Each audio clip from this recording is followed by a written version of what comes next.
This is Through the Decades, a unique hour-long time capsule.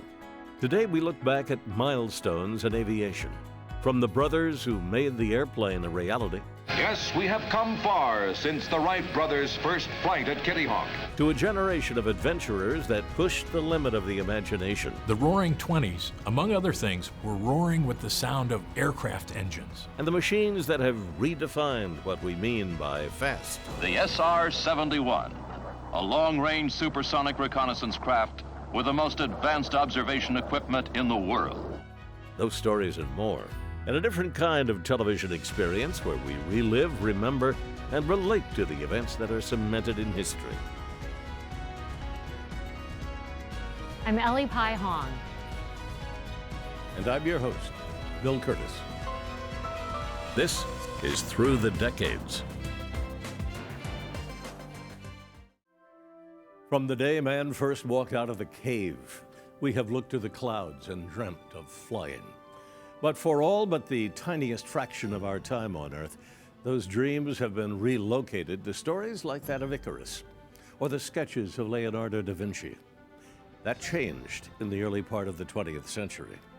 So today on Through the Decades, we're looking back at the people, the machines, and the milestones as we achieved the dreams of conquering gravity. We begin today with the two men who made the airplane a reality, the Wright brothers. On December 17, 1903, Orville and Wilbur Wright did what was long considered the impossible, a breakthrough that in no small part would change all of our lives. The partnership between Orville and Wilbur Wright began not in aviation, but in printing. The brothers started their own newspaper in 1889. A few years later, they opened up a bicycle shop in their hometown of Dayton, Ohio. They repaired and designed bikes. It was a successful business, but Orville and Wilbur started developing a fascination with aeronautics. Human flight was inching towards reality by the 1890s, and the brothers began enthusiastically following Otto Lilienthal, a German flight pioneer. In 1896, Lilienthal was killed in a glider accident, and the Wright brothers decided to pick up where he left off.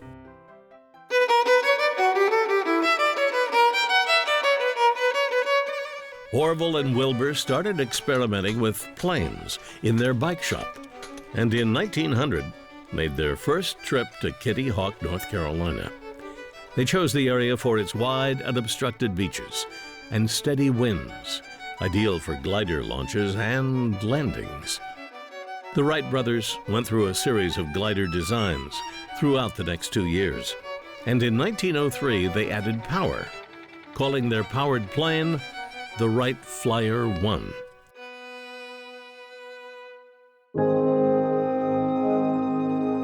On December 17, 1903, back in Kitty Hawk, North Carolina, with Orville at the controls, the Wright Flyer 1 left the ground, reaching an altitude of 10 feet and traveled 120 feet, a 12-second flight, the first manned, power-driven airplane flight in history.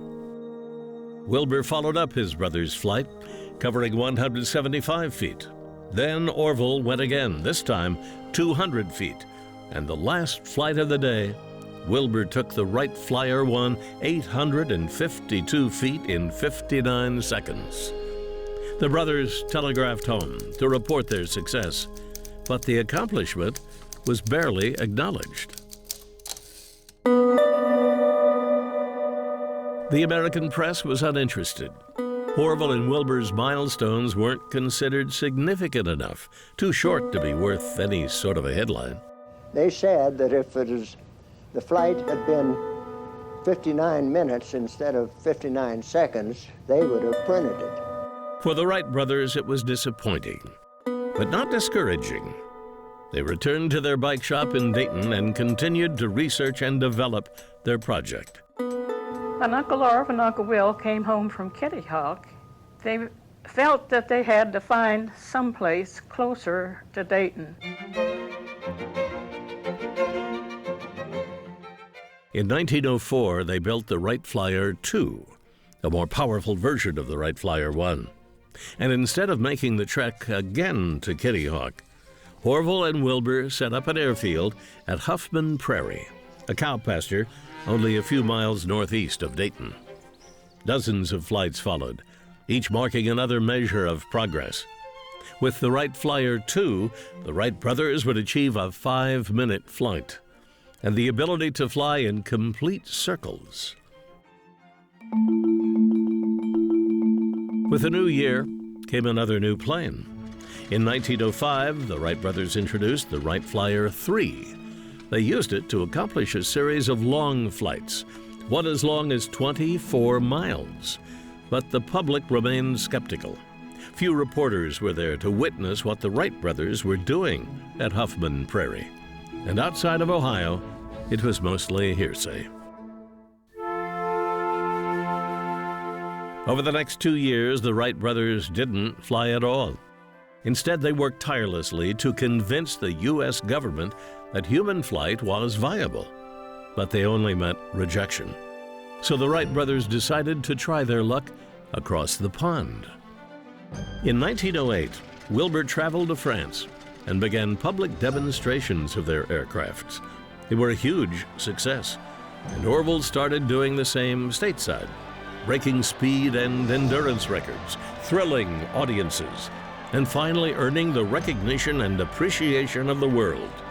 It wasn't long before everyone knew who the Wright brothers were. In 1910, Uncle Orv and Uncle Will returned to the prairie, and they were ready to go into business. Orville and Wilbur opened up the Wright Company and began manufacturing airplanes. That same year, they established the Wright Brothers Flying School, where they trained the likes of Henry Arnold, the future commander of the U.S. Army Air Forces. General Arnold, Chief of the Army Air Forces, is honored with Orville Wright, who in 1911 taught Arnold to fly.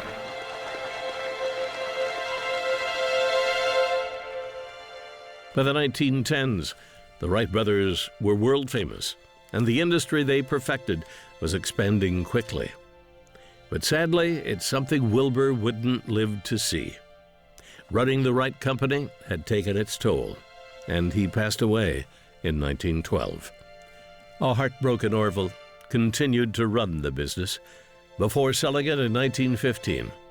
He made his last flight in 1918, but he would live to see the early beginnings of the jet age, a testament to the ingenuity and persistence he and his brother put forth on the sands of the North Carolina coast on December 17th, 1903. Yes, we have come far since the Wright brothers' first flight at Kitty Hawk. Yet the future holds still many new challenges. Where now? What next in man's conquest of the skies? The Wright Flyer was the first airplane.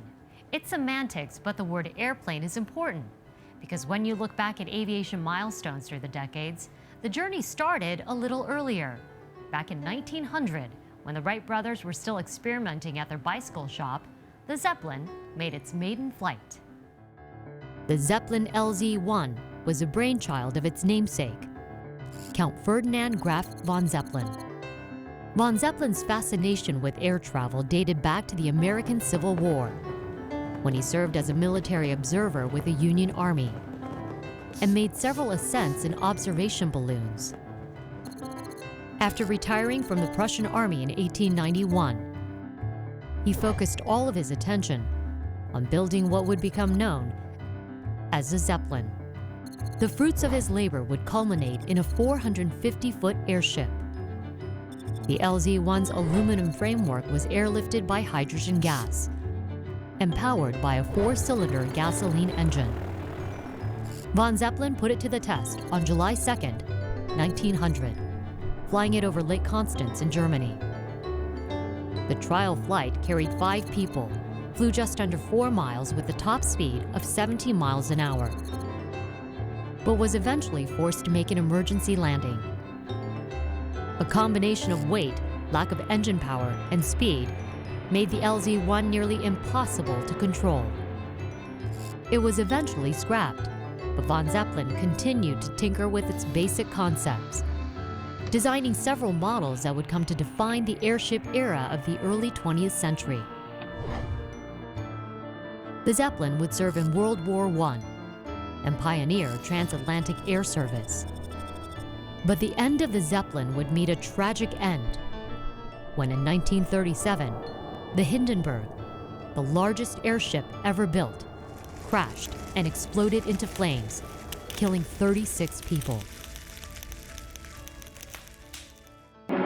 7 million cubic feet of inflammable hydrogen gas blazed up in less than a minute. Rigid airships fell out of favor following the Hindenburg crash. But von Zeppelin's creation has never been forgotten. An inspiration for air travel. And its cylindrical shape, the giant cigar in the sky, still finds its way into our modern culture. These days, we slip the bonds of gravity with a frequency that can be taken for granted. But today, we go back to see the brave pilots who pushed the limits for the sake of the mail. Plus, the man who would reach unfathomable fame with one flight. Wildly cheering America's lone eagle, he had completed his historic 3,600-mile flight in 34 hours. And when we all first learned what a sonic boom sounds like. This is Through the Decades.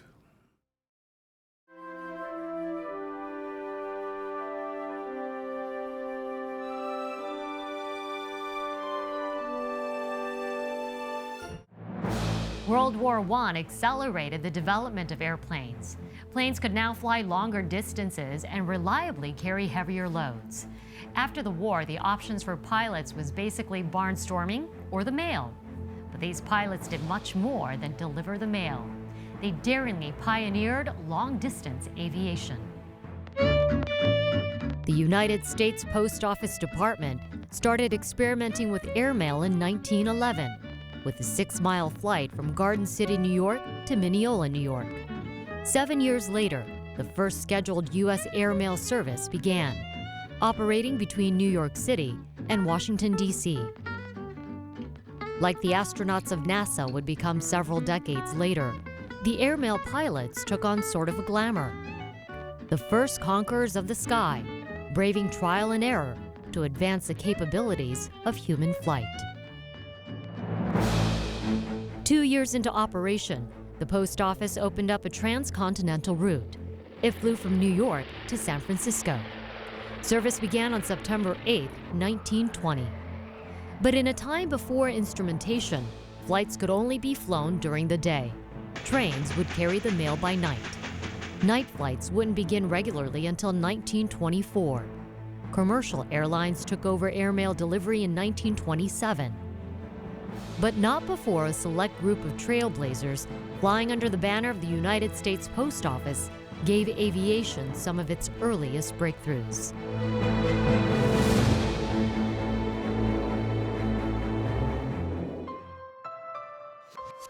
When our look back at aviation milestones continues, we'll stay in the 20s, a time when just landing an airplane was an adventure. Yet, as you'll see, some remarkable people would strap in to see how far they could go. From a group of pilots who circled the globe, to the man who left New York an unknown and landed in Paris as the biggest celebrity of his day. On his return to America, New York gave Lindy a welcome that has never been equaled in the city's history.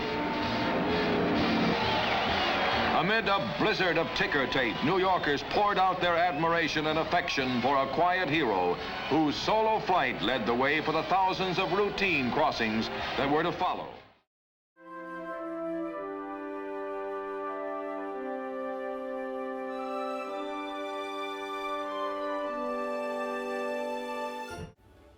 These days, if you save enough to buy a ticket, you can fly halfway around the world in less than a day's time. The first time humans circumvented the Earth by air, it took 176. A team of talented U.S. Army airmen completed that milestone on September 28, 1924. The Roaring Twenties, among other things, were roaring with the sound of aircraft engines, airplanes, airships, autogyros. There were a whole number of different flying technologies that were being experimented with during this time. Since humans first pondered the possibility of flight, there's been an insatiable curiosity about what it's like to glide through the clouds. More than a decade after the Wright brothers showed humanity that flying was possible, countless pioneers of the 1920s proved air travel could become the desired option to explore the world. From the advancement of the Zeppelins to record-setting flights in airplanes, the 20s were a decade of aviation advancement. Perhaps no better moment exemplifies that than what happened on September 28, 1924, when the U.S. Army completed a once unthinkable milestone, a flight around the world. In the years after World War I, aviation was still an experimental technology, and both for civilian and military purposes, different groups and different individuals, different governments as well, were interested in exploring its potential. The Army's idea to explore aviation's potential involved a meticulously planned flight around the world.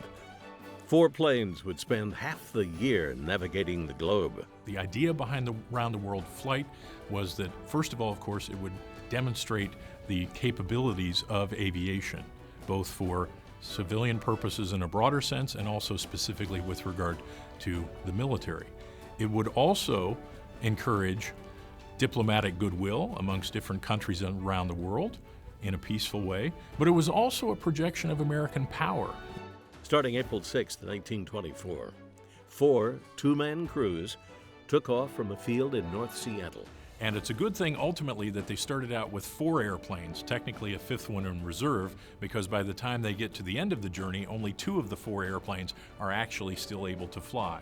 The planes named Boston, Chicago, New Orleans, and of course Seattle started their journey with the first leg to Alaska. One of the first airplanes, the Seattle, which was actually being flown by Frederick Martin and his mechanic, ran into a mountain flying in Alaskan fog. And he and Martin spent 10 days walking their way out of the wilderness before they were finally recovered. So nearly from the beginning, a 4-plane journey became a 3-plane effort.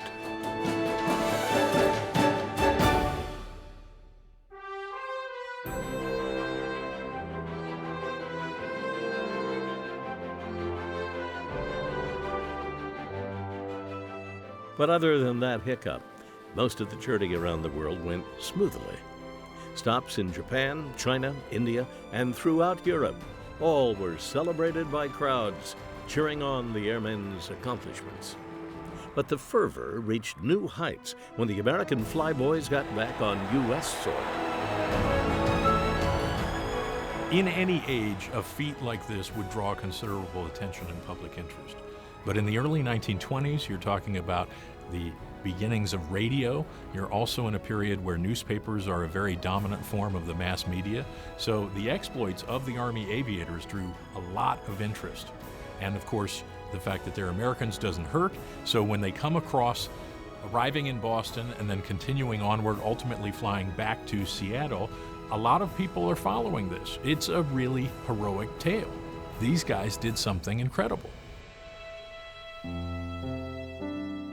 On September 28, 1924, the 2 remaining Douglas World Cruisers and a replacement for the Boston arrived in Seattle, completing their mission in little more than 170 days. The slogan "First Around the World" became part of the Douglas corporate symbol, which also had a globe around it. And if you look even today at the Boeing company's logo, you can still see that globe going all the way back to the 1920s as part of Boeing's corporate imagery. The milestone set the stage for other pioneers to ask, what's next?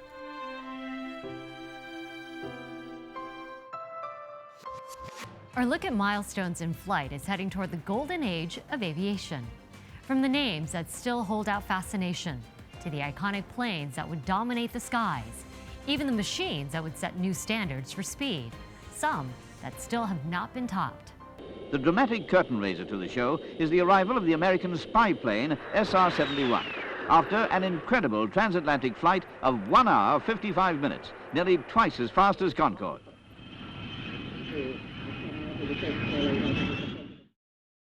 There are big names and big flights, Then there's 1927.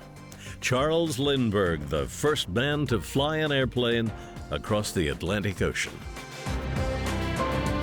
The young airmail pilot announced his intention of flying from New York to Paris alone. With the spirit of St. Louis groaning under a tremendous fuel load, he barely cleared the power lines at the edge of the field. An excited throng surged over Le Bourget Airport in Paris, wildly cheering America's lone eagle. He had completed his historic 3,600-mile flight in 34 hours. On his return to America, New York gave Lindy a welcome that has never been equaled in the city's history. Amid a blizzard of ticker tape, New Yorkers poured out their admiration and affection for a quiet hero whose solo flight led the way for the thousands of routine crossings that were to follow. In 1933, Wiley Post landed in Brooklyn, New York, after circling the globe in just 8 days. In the 1930s, traveling by air was a novel and mostly untouched territory, but it made the world feel smaller. And one man, Wiley Post, took advantage of its reach, making not just 1, but 2 trips around the world in record-breaking speed. First, in 1931, Post and his navigator, Harold Gatty, traveled around the world in a little over 8 days. The two broke the previously held record of 21 days set by a Zeppelin in 1929. Post and Gatty made 14 stops on their inaugural trip. Following that flight, Post wanted to open an aviation school, but lacked funding. Rumors spread he didn't contribute as much to that initial flight. So, to disprove them, Post began preparing a second trip around the world. This time, solo, something never done before. Post ditched his navigator Gatty and replaced him with new technology in the final stages of development with the U.S. Army. The two systems included an autopilot device and a radio direction finder. On July 15, 1933, Post took off from the Floyd Bennett Field in New York. Making 11 stops, he returned to New York on July 22, 1933, after a 7-day, nearly 19-hour trip around the world solo. Faster than his 1931 flight and the first person to pull it off by himself. While his name isn't as identified with aviation as fellow pilots Charles Lindbergh or Amelia Earhart, Wiley Post was a pioneer in flight. We turn now to the most famous woman in aviation history. In her time, she was fondly known to the world as Lady Lindy. I'm talking about Amelia Earhart. She was the first woman to fly solo across the Atlantic Ocean and later the Pacific. But it's her last trip that holds our fascination. On June 1st, 1937, she would lift off from the city of Miami. Where and how it ends, well, that's a different story. The Lady Bird's home, and the big town's trying to show her that it thinks a whole lot of Amelia Earhart. England and France and Italy and the others were marvelous to the famous woman flyer, but she's back home with her own people now. In her time, Amelia Earhart was the darling of the media and the world, greeted with huge celebrations after her solo non-stop flight across the Atlantic Ocean in 1932, at the age of 34. To understand just how big she was, even an unexpected landing at a farm in Northern Ireland was a major news story. How far out were you when you first had the engine trouble? It wasn't exactly engine trouble. It was the exhaust only, the exhaust manifold. I should say I was 3 hours out of Harbor Grace. Where did you actually make your landing, Miss Earhart? I cruised inland until I found a suitable pasture. I landed there after frightening all the cows in the neighborhood and rolled up to the farmer's front door. Who was the first person you saw? The owner of the land came out. I think he was surprised to find an airplane in his front yard. And 3 years later, the frenzy was only turned up. In 1935, she conquered the Pacific. The plane arriving at Oakland, California, is piloted by Miss Amelia Earhart, the only woman to fly the Atlantic solo, and she has just completed the 2,400-mile flight across the Pacific from Hawaii in a land machine by herself. She deserves the welcome she gets, for no other woman and no man has flown both the Pacific and Atlantic solo. Now, with several notable flights under her belt, she was ready to take on her next challenge, a round-the-world flight with co-pilot Fred Noonan. By June 1st, 1937, it was no stretch to call her world famous. The media was there as the aviator and her navigator took off in their flying laboratory from Miami, Florida. This was her second attempt to circle the globe. Amelia Earhart and her crew at Oakland, California, ready for her great aerial adventure, a round-the-world flight by way of the equator, a journey no pirate has yet attempted. The machine is heavy with extra petrol, and so the takeoff is the critical moment. A long run on the ground and a slow rise into the air, and she's away. But they would never reach their destination. In July, the plane went missing over the central Pacific Ocean. Amelia Earhart and her navigator Fred Noonan have come to grief in their perilous round-the-world flight.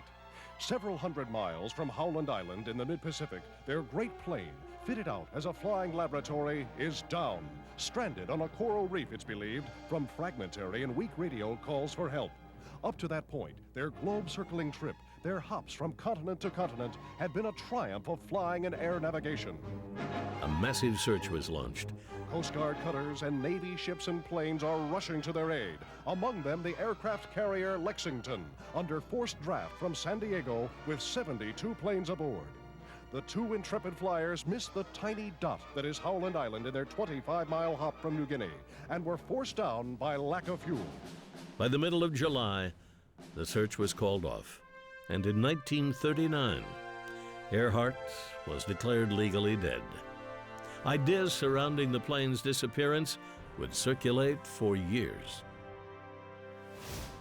Pan American Airlines. The very name recalls a golden age of flying. The glamour, the dapper pilot surrounded by an entourage of blue-suited flight attendants, an icon of the skies. And on June 24th, 1939, the world caught a glimpse of what would make it such. By June 1939, Pan American Airways was already dotting the world.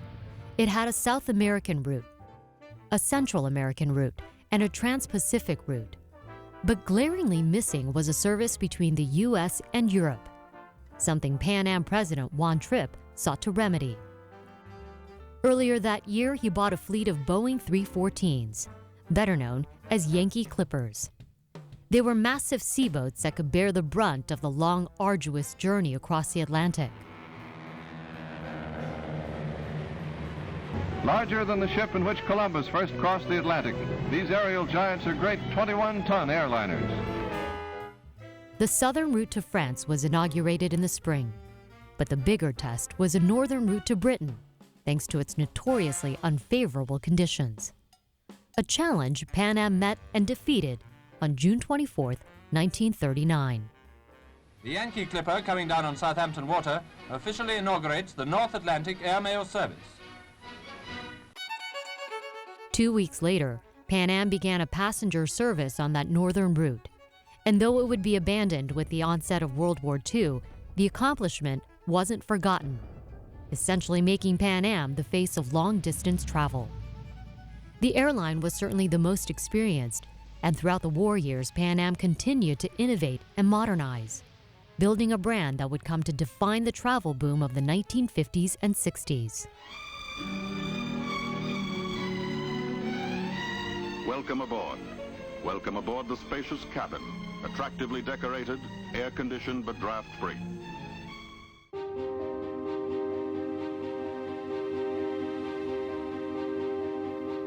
Pan Am not only made travel comfortable, but more importantly, fast, becoming the first U.S. airline to begin jet service in 1958, completely transforming the transatlantic service it christened just 19 years earlier.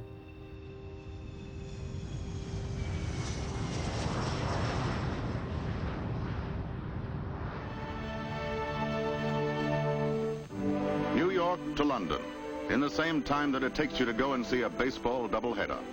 New York to London in 6.5 magic hours. It all goes so fast now, and it's so comfortable that you feel as if you hadn't traveled at all. Many hours gained and no sleep lost.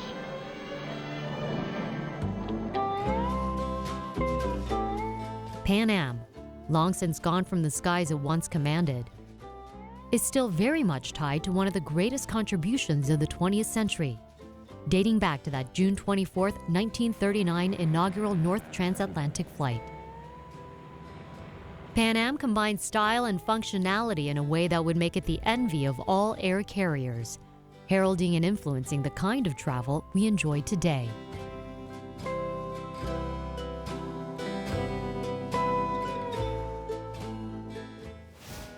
As we've seen in our look back at aviation milestones through the decades, humans seem to be on an endless quest to go bigger, stronger, and faster.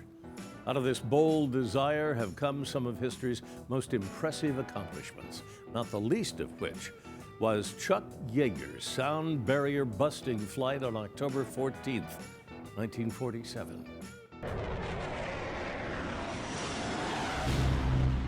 The sonic boom, a sound that echoed throughout a Southern California desert, signaled a first in aviation and made 24-year-old Chuck Yeager the fastest human on Earth. The really big moment.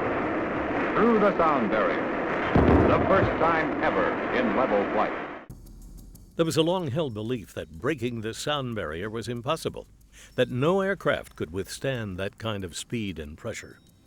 But that was before the X-1. Developed in 1945 and modeled after a .50 caliber bullet, the X-1 was the first in a series of experimental rocket planes meant to guide the United States to aerial supremacy. The only thing it needed now was someone brave enough to be its pilot. Chuck Yeager was eager to oblige. On October 14th, 1947, from the cockpit of a Bell X-1, the glamorous Glennis, named after his wife, Yeager ripped through the sky at 40,000 feet, traveling nearly 700 miles an hour, faster than the speed of sound. For Yeager, it was another notch on an already impressive aviation career, one that began in a P-51, running combat missions over Europe. For the world, it was the beginning of the rocket age. Captain Charles Yeager climbs down into the cockpit of the rocket craft. Yeager, who has piloted the plane on all its record-breaking flights, now readies it for another crack at the wall of sound. Yeager's flight would be the first in a long line of post-war aerial breakthroughs, each testing the limits of human boundaries in the most extreme and daring ways. Yeager emerged as the most legendary test pilot of his era, a leader among trailblazers, fearlessly laying down a foundation for the country's space program. Yeager's accomplishment on October 14th, 1947, has been eclipsed multiple times over the years, but it remains a pinnacle of human bravado, especially given the state of aeronautic technology in the late 1940s. Yeager went through the sound barrier, and United States came out the other end. Bigger, stronger, faster.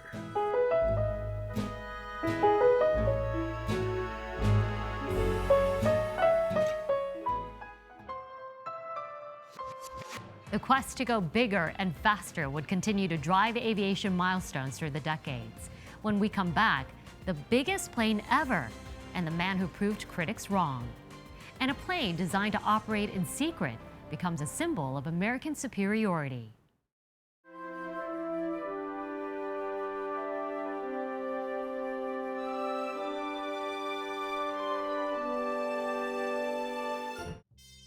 Some called it the H-4 Hercules. Some called it the flying boat. But to most people, it will always be known as the Spruce Goose. And on November 2nd, 1947, this massive aircraft would take its first and last flight. And with the final drive of her engines, 200 tons are airborne. 5 months ahead of time, 70 feet off the water, she stays for a mile. $23 million worth of airplane has answered a lot of committee questions. It can fly. And fly it did. Surrounded by controversy and skepticism, the Spruce Goose finally went airborne on November 2nd, 1947. It weighed 200 tons, with 8 engines and a wingspan longer than a football field. The Spruce Goose was the largest aircraft ever made, 6 times larger than any other plane in existence. But the story behind this massive aircraft was years in the making. Our great Pacific outpost in the Hawaiian Islands is ruthlessly bombed as Japan's perfidious declaration of war. In 1942, America was relatively new to World War II, and looming in the Atlantic, Germany's dangerous U-boats. So the U.S. government started looking for someone to build an airplane massive enough to carry hundreds of men and equipment across the Atlantic, while flying out of reach of the U-boats. Henry J. Kaiser was picked to come up with the design. Kaiser was an industrial tycoon who was known as the father of modern American shipbuilding. He eventually backed out of the project, but not without bringing on Howard Hughes first. Hughes was the American entrepreneur. He was an actor, filmmaker, engineer, businessman, pilot. And in 1942, Howard Hughes became the designer of the Spruce Goose. There are 100 instruments to check on this panel alone before the test begins. A test that is to startle the aviation world. With the war effort in full swing, metals like steel and aluminum were heavily restricted. So Howard Hughes made the Spruce Goose out of wood. When it was completed, this impressive plane could carry more than 700 men into battle. There'd been so much controversy about this flying boat, the biggest aircraft ever built, that her tests made headline news in the States. Clearly, the Spruce Goose was no small feat. But by the time it was finished, World War II was over. Hughes refused to stop working on his masterpiece, but Congress was skeptical. The government put about $20 million into the project, without any proof that it could fly. But Hughes spent millions out of his own pocket to bring the flying boat to life. And when called before Congress, he insisted it was not a waste. I put the sweat of my life into this thing. I have my reputation rolled up in it. And I have stated several times that if it's a failure, I'll probably leave this country and never come back, and I mean it. And on November 2nd, 1947, Hughes proved the Spruce Goose was not a failure. Now Hughes is at the controls as the 8 engines roar and the ship gets going. The plane flew 1 mile at an altitude of 70 feet for 1 minute over Long Beach Harbor. But even though the maiden voyage was a success, the Spruce Goose never flew again. He flew her just above the water for about a mile, and I'll bet that gave the millionaire pilot one of the biggest thrills in a lifetime full of thrilling adventures. Now the Spruce Goose sits at the Evergreen Aviation Museum in Oregon as a colossal symbol of American invention, industry, and innovation. From Lindbergh to Earhart, even Howard Hughes, we've seen some big names in flight this hour. When we come back, the first of what would be a lifetime of milestones for another aviation giant. And we go back to a time when the world was introduced to a new fastest thing in the sky.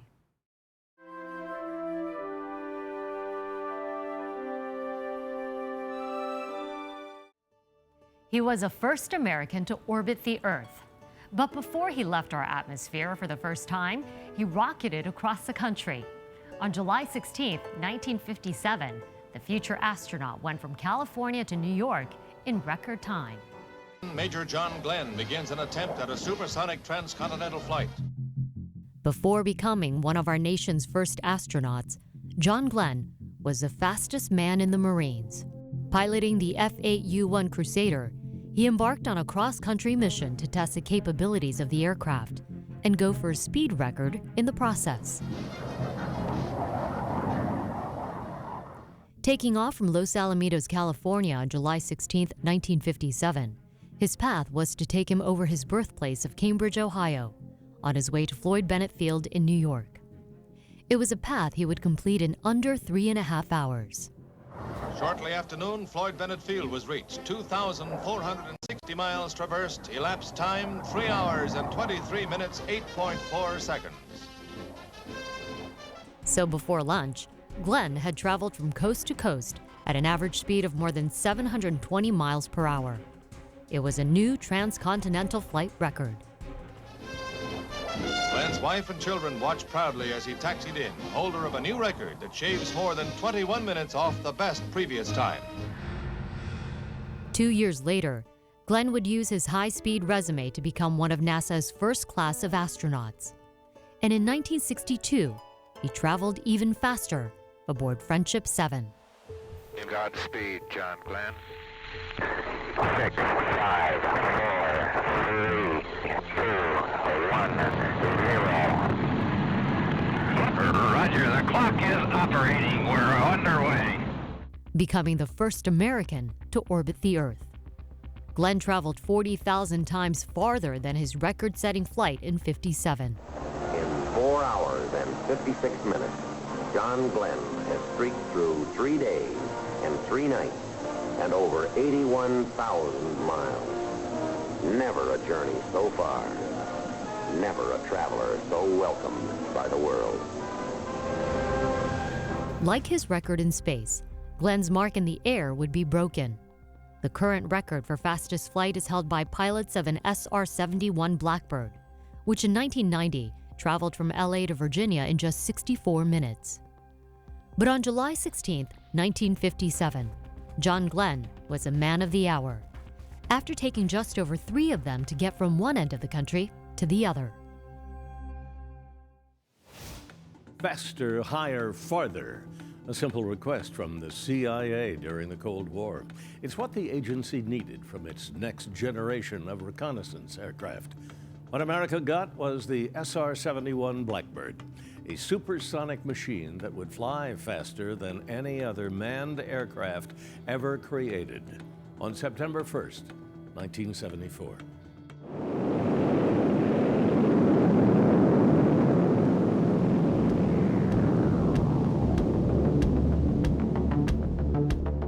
Nearly 2 decades after its final flight, this sleek, intimidating aircraft sits unused despite its unmatched potential. The SR-71 Blackbird is the fastest manned jet in the world and earned that title by skipping across the Atlantic at a time previously unheard of. But the Blackbird wasn't just fast to set records. It had to be, to collect much-needed intelligence while staying out of harm's way. Then Khrushchev's shocking announcement, a United States Air Force plane shot down on Russian soil, reportedly an ultra-secret high-altitude reconnaissance craft. Even before the Soviets shot down an American U-2 spy plane in 1960, the CIA wanted to advance the country's aerial reconnaissance capabilities. By 1968, the upgrade was ready, and the SR-71 came out of the hangar for its first mission over Vietnam. Unlike previous biplanes, the U.S. and President Johnson publicly acknowledged the existence of the Blackbird. That could have been in part because of the political embarrassment President Eisenhower dealt with following the U-2 incident in 1960. Either way, it allowed the U.S. to put the SR-71's capabilities on display for the world to see on September 1st, 1974. The dramatic curtain raiser to the show is the arrival of the American spy plane SR-71. After an incredible transatlantic flight of 1 hour, 55 minutes, nearly twice as fast as Concorde.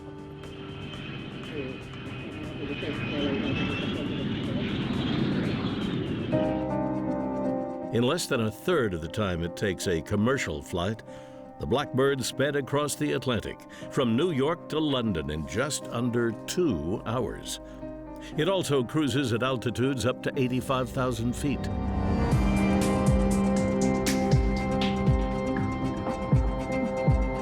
When it touched down in London on September 1st, the Blackbird and its pilots became the stars of the Farnborough Air Show.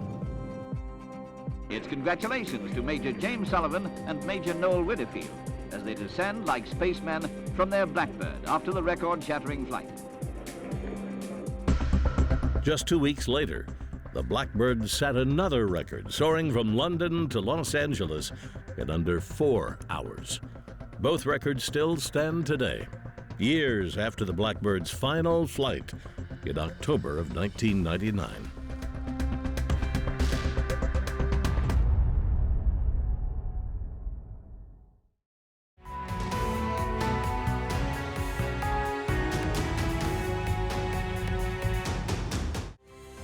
That'll do it for us today. I'm Bill Curtis.